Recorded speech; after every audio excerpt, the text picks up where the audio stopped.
his time, in his time, he makes all things beautiful in his time.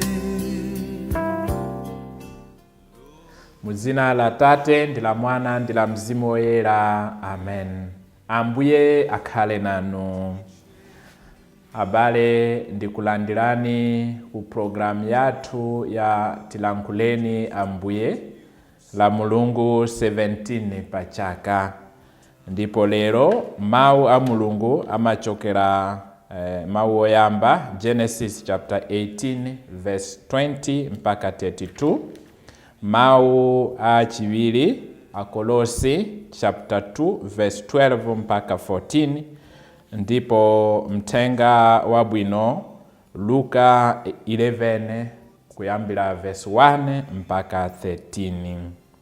Ndipo amene akutiwerengera mtenga wabwino komanso kutigawira mawu ndi Fr Thomas Pouya, a missionaries of Africa, kuchokera ku St. Francis Parish, Kanengo, mu Archdiocese ya Lilongwe. Ambuye akhale nanu. Mawu a mtenga wabwino monga adalembera Luka oyera.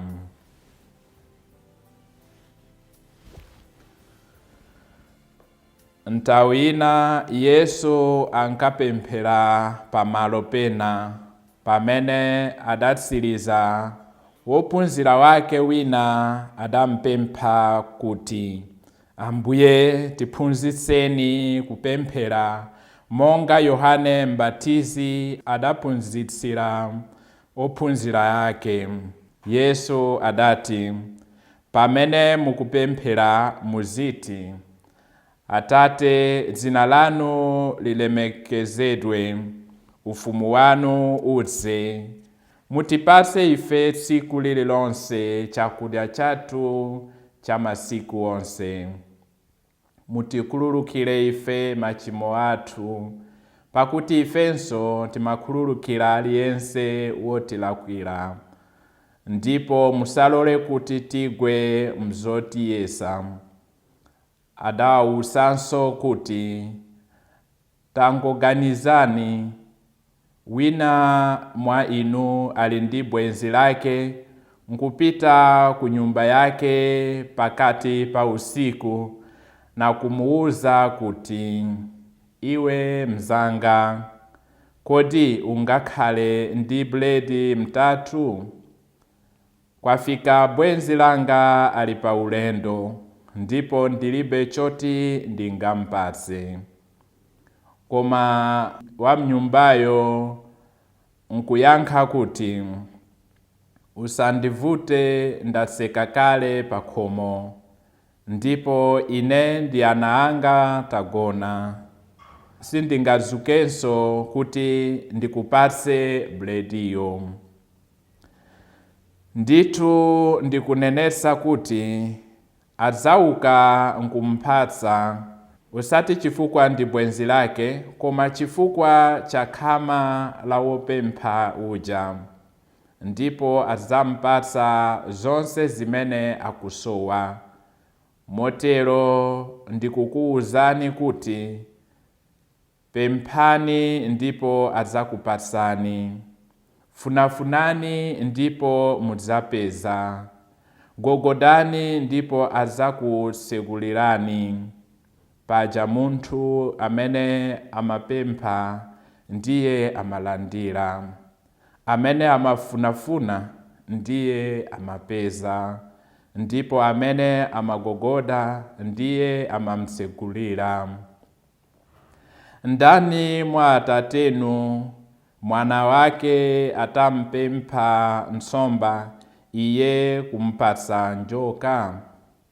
Kapena atampempha dzira iye nkumpatsa chinkhanira? Tsono ngati inu nkuyipa kwanuku mumadziwa kupasa ana anu mphatso zabwino, nanji Atate akumwamba angalephera bwanji kupereka Mzimu Woyera kwa amene awapempha. Mthenga wa Ambuye.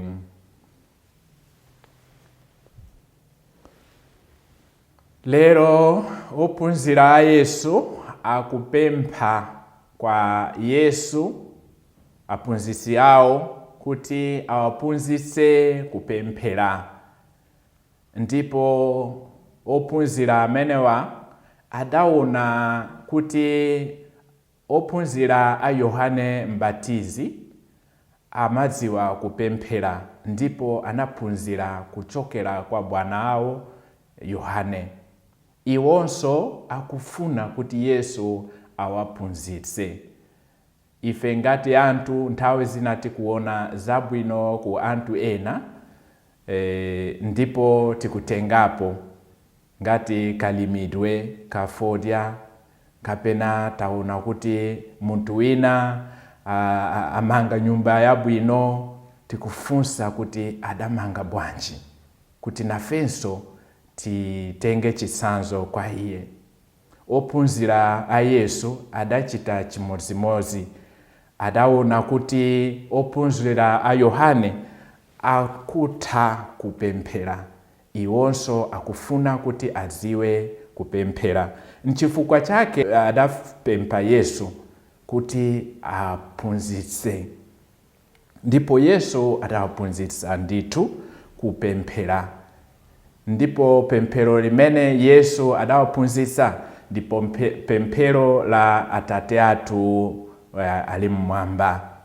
Ndi limene tikupemphera tsiku ndi tsiku potsatira kuti Yesu adaphunzitsa ophunzira ake. Ndipo mu pemphero la Atate athu muli mmwamba tione kuti Yesu adawaphunzitsa kuti ayambe kupemphera, ayambe kuyamika Mulungu. Osati kungoyamba kupempha. Alipo amene kupemphera akuyamba kudandaula ndi kupempha. Palibe chigawo kuti ayamike Mulungu, palibe chigawo kuti athokoze. Yesu akutiphunzitsa lero kuti kupemphera sikupempha koka ayi. Tita kuyamika, ndipo tiyenera kuyamika Mulungu, kutamanda Mulungu, kuti zina lake ndi labwino, zina lake ndi loyera. Ndiponso tifune kuti ufumu wa Mulungu udze pakati pathu, tisanayambe kupempha zinthu za ife patokha. Eya Yesu akutiphunzitsa zimenezi. Tisakhale anthu ozikonda kuti kungoyamba kuti muzina la Atate ndi la Mwana ndi la Mulungu, titandizeni, ine mwana wanu ndilibe chakudya, ine mwana wanu ndilibe ndalama, ine mwana wanu ndilibe chakuti. Tiyamike Mulungu chifukwa tili ndi moyo. Tiyamike Mulungu chifukwa adatilenga mu chifanizo chake. Tiyamike Mulungu chifukwa cha zimene tili nazo kale. Titha kuyamba kupempha kuti Mulungu atithandize, Mulungu atipase mphatso zina zimene timasowa. Ndiponso Yesu potiphunzitsa kupemphera, kuphunzitsa ophunzira ake kupemphera, akufunanso kuti nafenso tiphunzire kupemphera. Alipo akhristu ambiri amene amakonda kubwera kwa ansembe kuti mundisazike manja ndi kundipempherera. Eya, kupempherera akhristu ndi ntchito yathu ngati ansembe, komanso ndi ntchito yathunso kuti tiphunzitse akhristu kupemphera. Ndipo Yesu kuphunzitsa ophunzira ake kupemphera akusonyeza kuti nafenso tiyenera kuphunzitsa akhristu kupemphera. Ndipo mkhristu oziwa kupemphera ngakhale ali kudusa mu nthawi ya mavuto samaopa ayi, chifukwa amaziwa kulankhula ndi Ambuye, amaziwa kucheza ndi Ambuye. Ndipo mawu a Mulungu akutipasa chisanzo cha Abrahamu. Abrahamu tikumuyamika chifukwa ndi makolo athu mu chikhulupiriro. Ndipo Abrahamu tamva kuti adachita kucheza ndi Mulungu. Mulungu adafuna kuti amalizise ziko la Sodomu chifukwa cha zoyipa zonse zimene zidali kuchita mu dzikolo. Anthu aku Sodomu adapikisana mu zoyipa. Mukudziwa ifeta anthu nthawi zina timapikisana mu zoyipa, kuona kuti ndi ndani atakuchita zoyipa kuposa ena. Ndipo anthu aku Sodomu anali mu chikhalidwe chimenechi. Mulungu adafuna kuti achotse dziko lonse la Sodomu pansi pano. Koma Abrahamu, bwenzi la Mulungu, adachita kupemphera. Ndipo kupemphera kwake kunali kwa mphamvu. Ndipo Mulungu adamvera kupemphera kwa Abrahamu. Abrahamu adapempha kuti Mulungu, kodi mudzawononga anthu onse woyipa pamodzi ndi wolungama? Ndipo Mulungu akavomerezana ndi Abrahamu kuti ngati apeza anthu 50 olungama sadzawononga dziko la Sodomu. Ndipo Abrahamu achita ngati ku bargain, ati mwafika kumsika munthu mukufuna kugula chinthu, mwini chinthu anena mtengo, inu mukuona kuti ndalama zinu ndizochepa, mukuyamba kuchita bargain. Abrahamu adachita bargain ndi Mulungu kuti mwina wolungama 50 sadzawoneka, mwina aoneka 45. Ndipo Mulungu adavomeranso kuti ngati ndapeza anthu 45 wolungama, sindingathe kuwononga wolungama pamodzi ndi woyipa. Abrahamu kuchokera pa 45 kufika pa 40, kufika pa 30, kufika pa 20, kufika pa 10. Koma Sodomu inawonongeka nditu chifukwa ngakhale anthu olungama 10 sanapezeke mu dziko lonse. Mawu amene akutiphunzitsa ife akhristu kuti kulungama kwathu kutha kupulumutsa dziko lonse. Kulungama kwa anthu ochepa kutha kupulumutsa dziko lonse. Nthawi zina pokala anthu olungama ochepa pakati pa anthu oyipa ambiri, titakuona kuti tikungotaya nthawi zathu, mwina tisanduke oyipa tichite ngati anthu ena, kuti aliyense ndiwo akuba, inenso mwina ndiyambe kukuba. Aliyense akunamiza, inenso mwina ndiyambe kunamiza. Aliyense akuchita chakuti, inenso mwina ndingochita ngati iwo. Mulungu akutiphunzitsa kuti tikhale anthu olungama, kuti dziko lipulumuke chifukwa cha ife. Ife ngati akhristu, Yesu adatiuza kuti tikhale kuwala kwa dziko. Nchifukwa chake kulungama kwathu kutha kupulumutsa dziko lonse.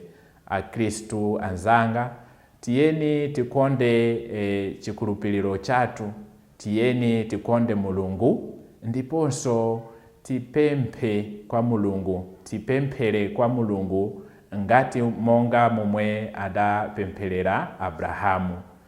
Yesu akutikumbutsa kuti tipemphe mwakuti atipase.